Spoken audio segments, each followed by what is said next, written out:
Condensation in this context means making something shorter or more compact. So, for inner speech, it refers to how our thoughts can be brief and to the point.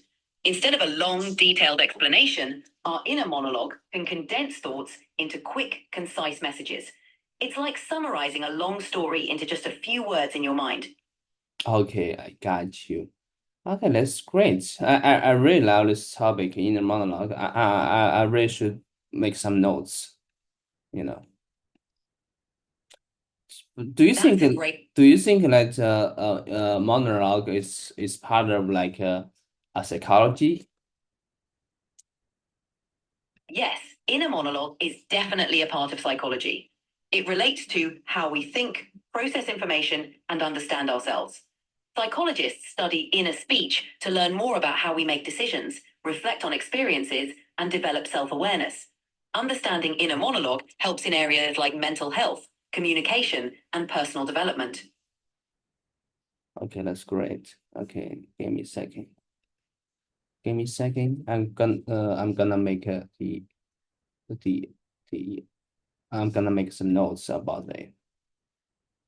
I'm gonna make note. Yeah, I'm making notes. Sure, go ahead and jot down your notes. Okay. Okay, so inner speech that dimensions. Research has indicated there are three dimensions to inner speech. Condensation or how concise or verbal or concise or what's this verbals Verbose. or both concise or verbose in inner monologue. I'm sorry, your inner monologue is in some instances one's inner voice may be distracting. Great note taking. Concise means brief and to the point, while verbose means using more words than necessary. Yeah. So your inner monologue can be short and direct, or longer and more detailed, depending on the situation. Keep Yes. exploring the other dimensions too. Yeah, I got it. Okay, here's my example because I can see these words on Apple Notes. And now because they added the artificial intelligence, they can, whenever you make some notes or write something else, they have just two options and you can use AI and you can click the button concise or verbose. And concise you want to summarize shortly and briefly, and verbose just you want to make it long, right?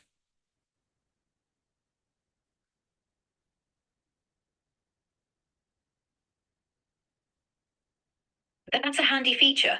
It's great that you can choose to make your notes concise or more detailed, depending on what you need. Do you find it helpful for organizing your thoughts? Concise shortly and verbose verbose long, more details. That's right. Concise makes your notes short and to the point, while verbose adds more details and length. It's a useful tool for adjusting your notes to fit your needs. Have you tried using both Descriptive. options? What's mean descriptive means descriptive. Descriptive means giving a lot of details to create a clear picture.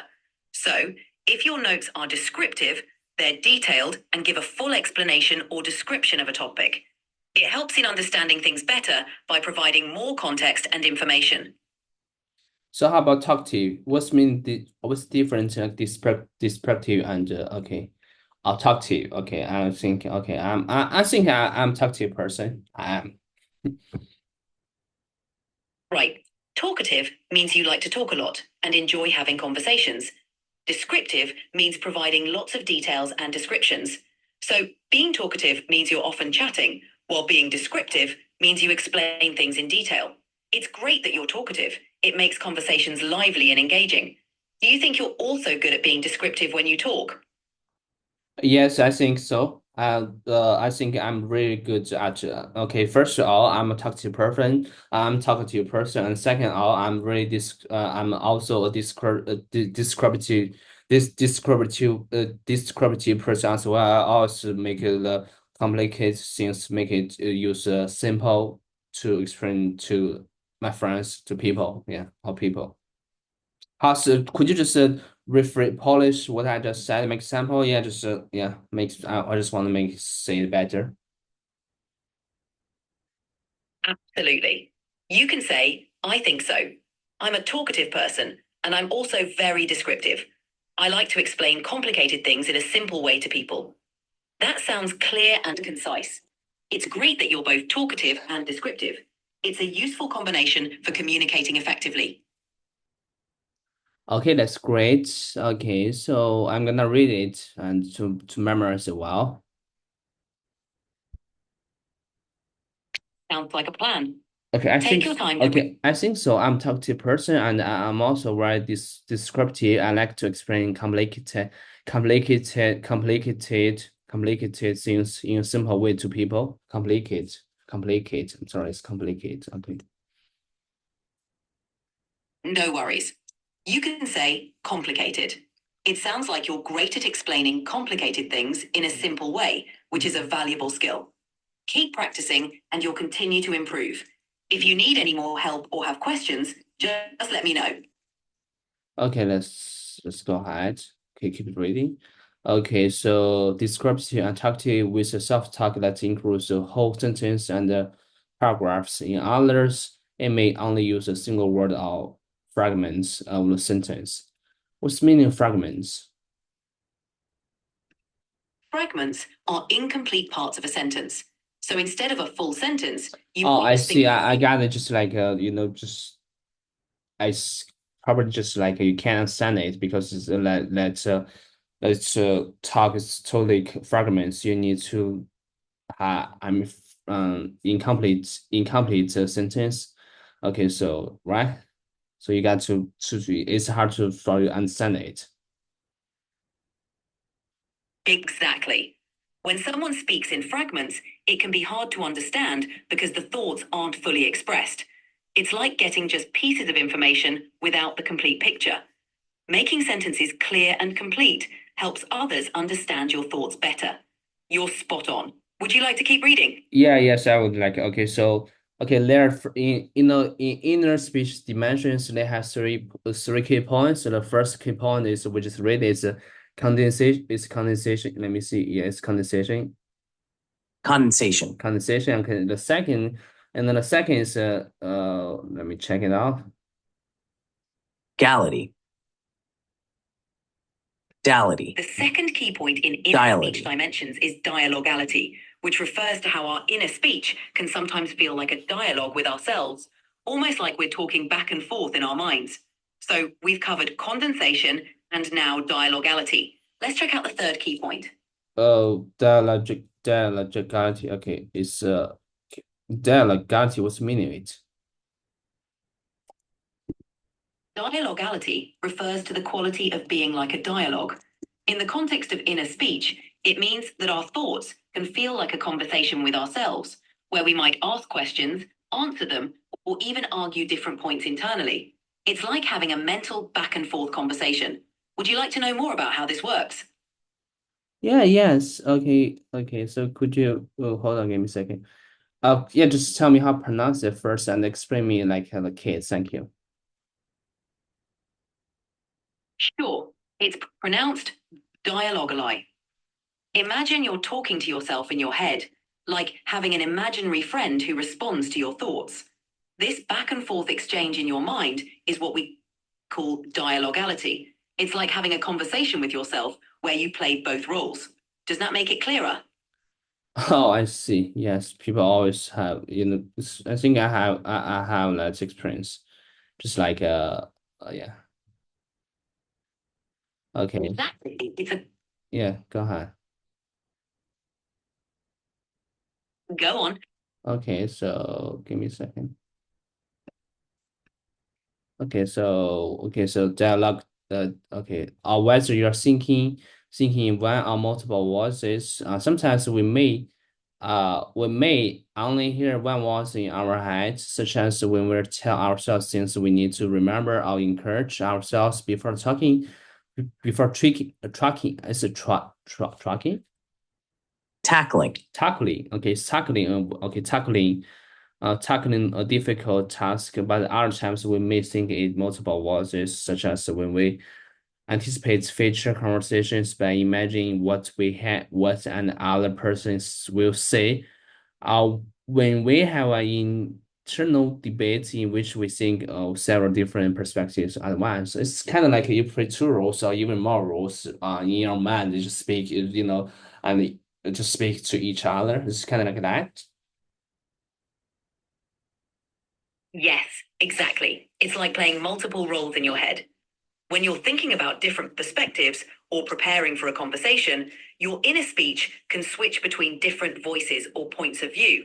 It's like having an internal debate or rehearsal. This helps you prepare for real life conversations or think through complex issues. It's a useful way our minds work through different scenarios and ideas. Okay, that's great. Okay. Okay, so the third one is intention. Okay, let me see. Intentionality. Intentionality. Okay, is the third one is intentionality means to doing something on purpose.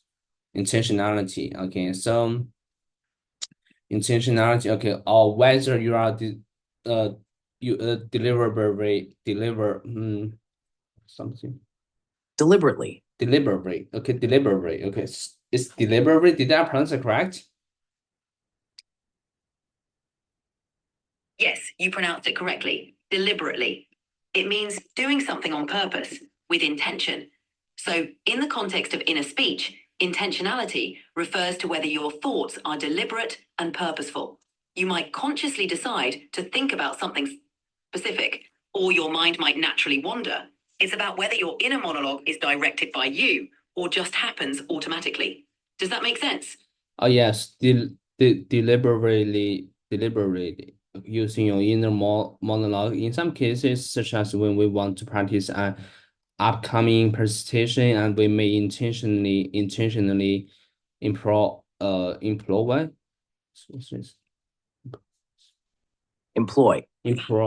our inner monologue. However, in other cases, such as when our mind what's meaning wanders? Wanders means your mind moves from one thought to another without a specific direction. It's when you're not focused on one particular thing and your thoughts just flow freely. This can happen when you're daydreaming or not concentrating on anything in particular. So your inner monologue can either be intentional and focused, or it can wander and drift from topic to topic. Okay, that's cool. Okay, so when our mind wanders, our inner monologue may be active even though we didn't make a conscious. Is conscious? Yes, when Conscious. our mind wanders, our inner monologue can still be active even though we're not consciously directing it. This means our thoughts can keep flowing in the background, exploring different ideas and memories without us intentionally guiding them. It's a natural part of how our brain works, helping us process information and come up with new ideas even when we're not focused on a specific task. Would you like to continue? Oh, yeah, so Prevalent. prevalent means Go on. So based on like inner speech dimensions, and they have three key parts, three key points about the inner monologue: condensation, dialogically, and intentionally. Okay, the condensation is about just talk with yourself, and dialogue is like talk. You play multiple roles in your head, in your mind, and just talk to each other, these roles, right? Intentionally is like, you didn't even conscious and aware about